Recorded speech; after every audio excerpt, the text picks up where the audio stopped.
Hola, buenas tardes.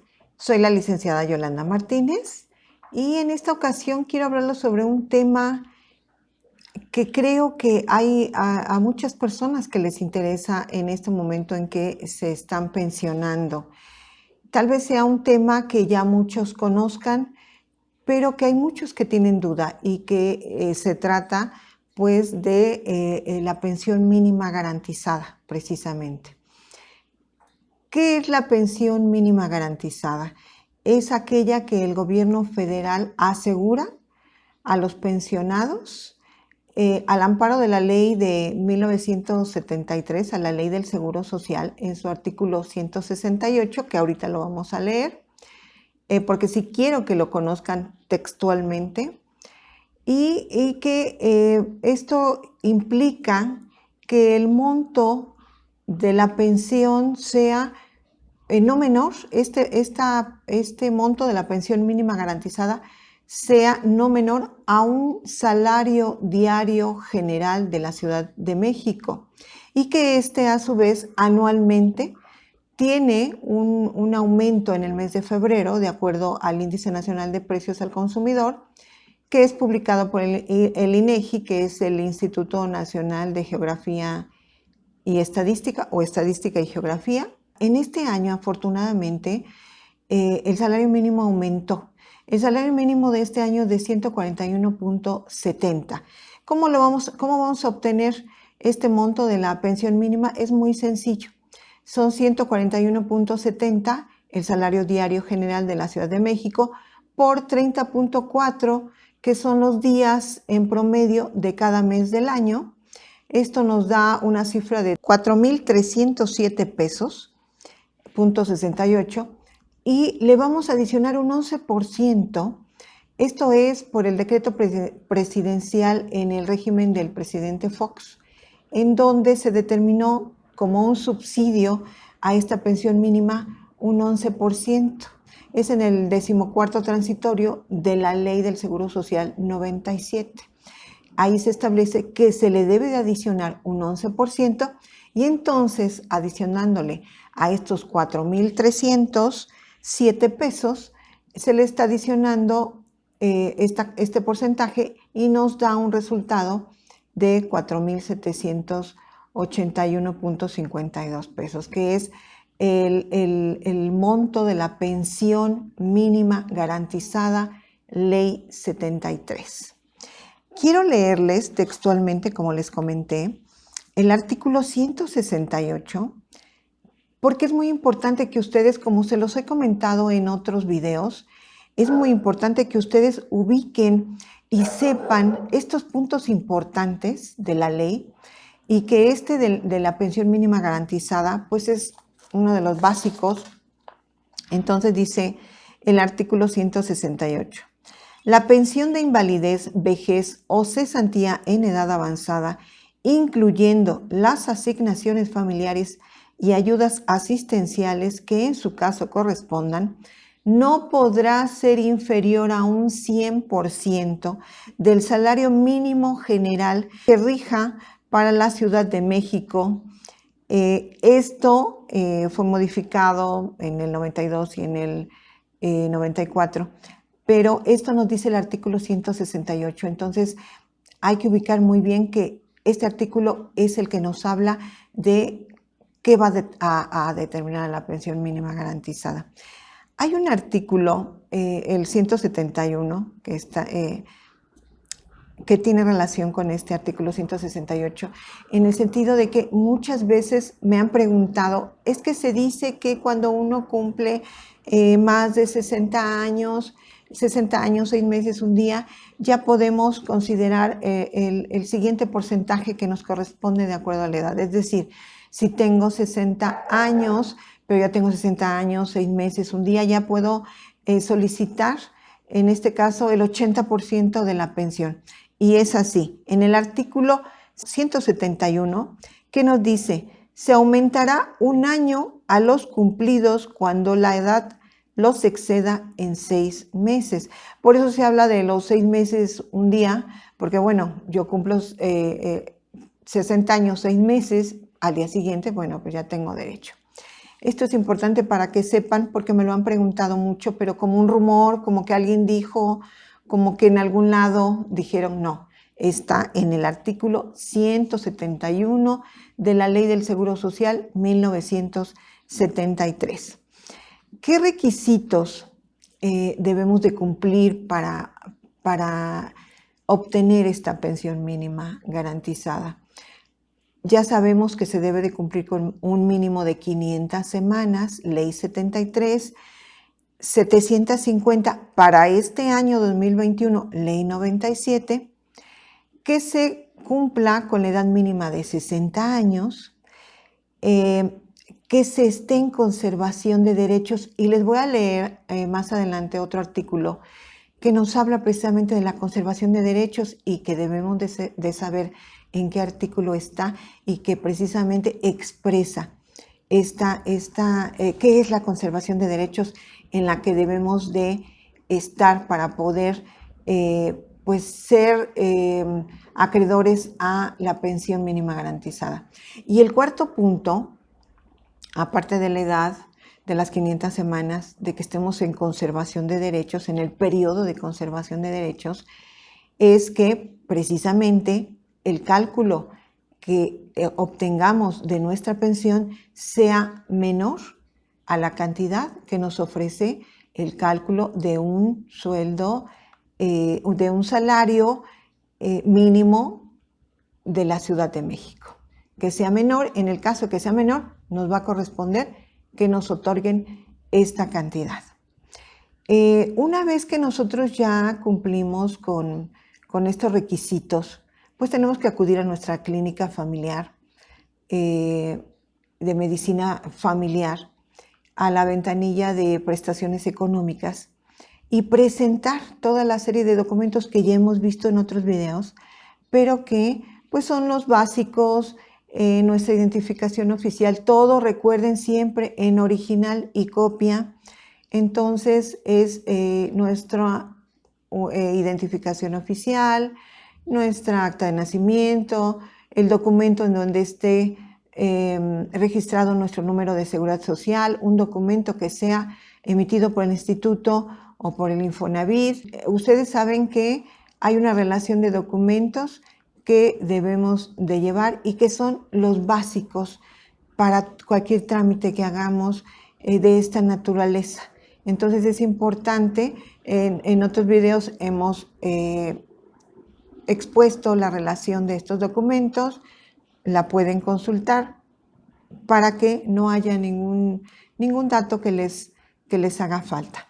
Sabemos también que en un momento dado, si el cálculo que nos hagan de nuestra pensión no corresponde al mínimo garantizado, pues tenemos que interponer una inconformidad. Esto debe de ser en los siguientes 15 días hábiles a la fecha en que nos están emitiendo esta resolución, para que haya una corrección.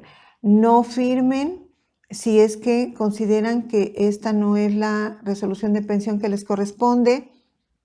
Revísenlo y deben de ustedes meter un recurso de inconformidad, ingresar al instituto un recurso de inconformidad para que sea corregida esta pensión. Si pasan esos 15 días hábiles, ya no hay forma de que se corrija.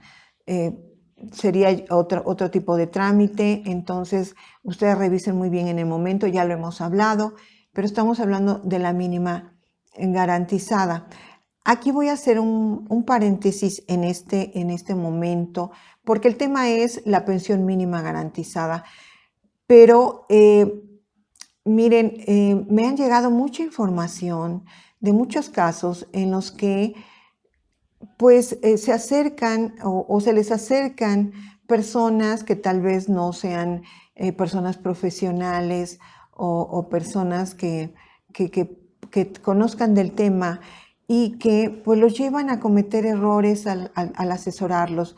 Hay personas que desafortunadamente creen que están en modalidad 40 y resulta que su inscripción es en modalidad 44, en modalidad 33, que a veces han entregado recursos, dinero, pues han sido engañados porque les comentan que les hagan a ellos la entrega de los pagos de modalidad 40, por ejemplo, o el primer pago por lo menos, y que ellos van a hacer el trámite. No, ustedes deben de realizar el trámite, ustedes deben de hacer registro en ventanilla y el pago en el banco o en línea, pero directamente ustedes. El dinero del pago para modalidad 40 o para cualquier otra modalidad o cualquier otro régimen, lo deben de hacer ustedes directamente. Nunca se le debe de entregar a una persona para que esta persona pues sea la que haga el trámite, a menos que obviamente se haya hecho el trámite de firmar un poder notarial. Esto ya es diferente.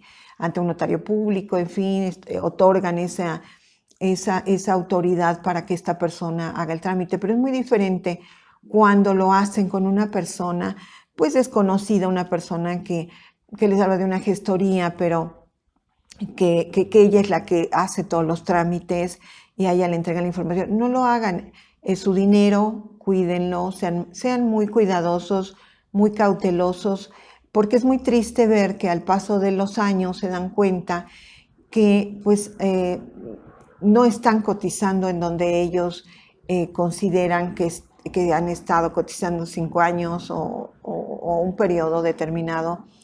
Sean muy cautelosos, no entreguen su dinero a cualquier persona, cerciórense de que sean personas confiables, por favor no confíen tanto en la situación de que otra persona pues reciba sus documentos directamente, por ejemplo, del IMSS. Ustedes sean los que los reciban, los que hagan este trámite para que no haya este tipo de situaciones. Por último, porque este tema es pequeño, únicamente yo les quería comentar esto que es la pensión mínima garantizada, cómo se hace este pequeño cálculo. Se los voy a dejar al final del video, lo que les acabamos de mencionar, de multiplicar el salario mínimo general de la Ciudad de México por los números el número de días del mes, que en este caso son 30.4 el promedio, y que se le aumenta un 11% por decreto presidencial, y ese es el resultado de la pensión mínima. Ese cálculo se los voy a dejar al final del video para que ustedes lo tengan ahí a la mano. Y bueno, ya vimos que en ley, en qué artículos está basado. Quiero leerles nada más otros artículos, 2 artículos más, que creo que también han sido de mucha duda de muchas personas. Y en este caso es el artículo 175 de la Ley del Seguro Social. Continuamos en este artículo, en esta Ley del Seguro Social 1973, y nos dice que esto habla de cuando se tienen diferentes tipos de pensiones, y mucha gente tiene duda de si yo tengo la pensión de invalidez, es compatible con la de, o qué pasa si yo quiero la pensión de cesantía, o yo tengo la de incapacidad parcial, qué pasa con la de vejez. Este artículo 175 se los voy a leer porque precisamente aquí nos habla de esa información, y esto es para la gente que de verdad a veces tiene muchas dudas a este respecto. Y dice el artículo 175, existe incompatibilidad en el disfrute de las pensiones contenidas en este capítulo en las situaciones a que se reiteran las siguientes reglas. Dice, por ejemplo, las pensiones de invalidez, vejez y cesantía en edad avanzada son excluyentes entre sí. ¿Qué quiere decir? Que no puede haber al mismo tiempo una pensión de invalidez o una pensión de vejez o una pensión de cesantía. O se tiene una o se tiene otra. No pueden existir todas juntas. Dice, la pensión de viudez es incompatible con el otorgamiento de una pensión de orfandad. Bueno, esto es porque, bueno, si hay todavía un tutor, un padre, pues entonces no se otorga la pensión de orfandad en un dado caso. Y aquí nos va explicando otros casos de compatibilidad, pero hay otra que es el artículo 174 de esta ley del Seguro Social. Es otra información que me parece importante para ustedes y que dice que las pensiones a que se refiere este capítulo, que son las de edad avanzada, vejez, son compatibles con el desempeño de trabajo o remunerados y con el disfrute de otras pensiones según las siguientes reglas. Es decir, estábamos hablando de la compatibilidad de las pensiones, pero también aquí vamos a ver qué se permite en cada una de estas pensiones. Algunos de los ejemplos. Esto es muy amplio. Yo solo les quiero referir lo más importante o sobre lo que más tienen dudas.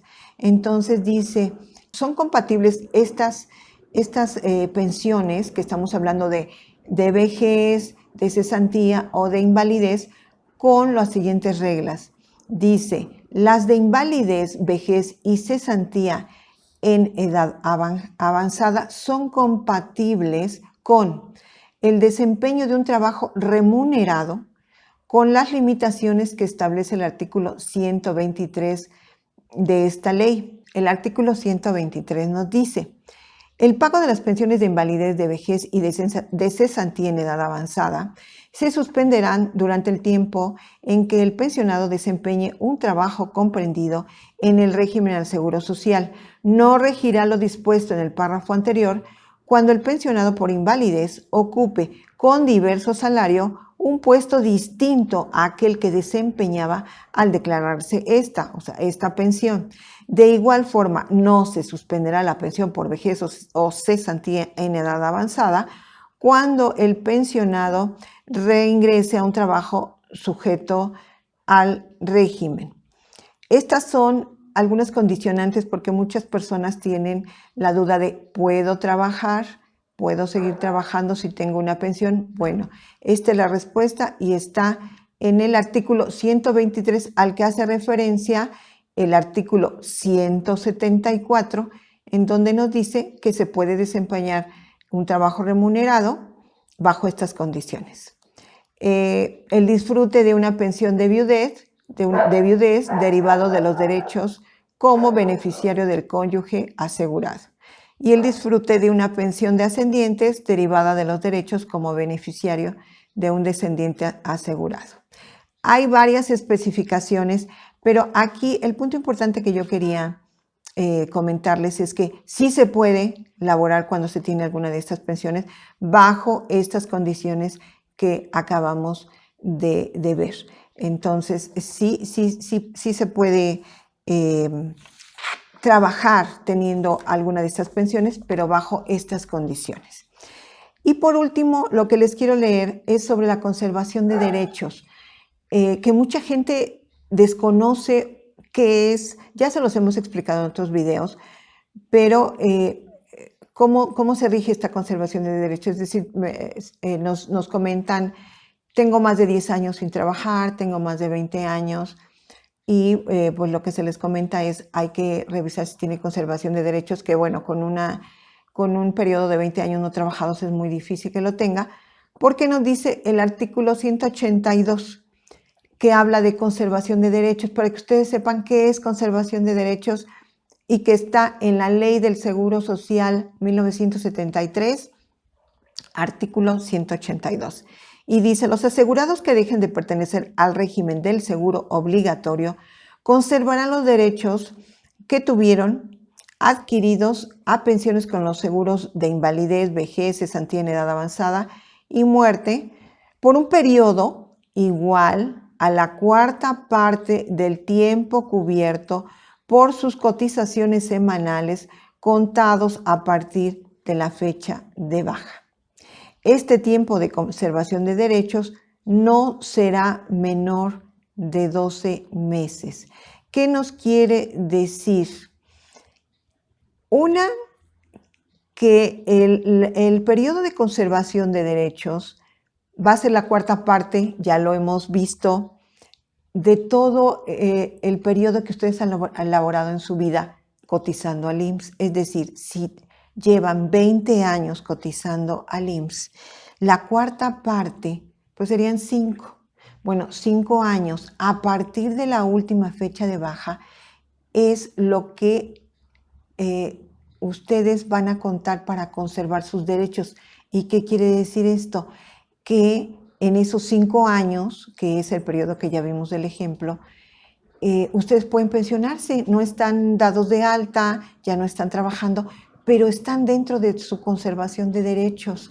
Y entonces dentro de esos 5 años yo puedo pensionarme, incluso si yo llego a tener algún accidente, alguna enfermedad, se puede obtener una pensión por invalidez porque están fuera del lugar de trabajo, no puede ser por accidente de trabajo, pero están dentro de su conservación de derechos. Y esto es muy importante que ustedes lo sepan. Y el otro punto importante que nos habla en que no puede ser menor a 1 año. ¿Qué quiere decir? Que debí de haber laborado por lo menos 4 años para tener 1 año de conservación de derechos.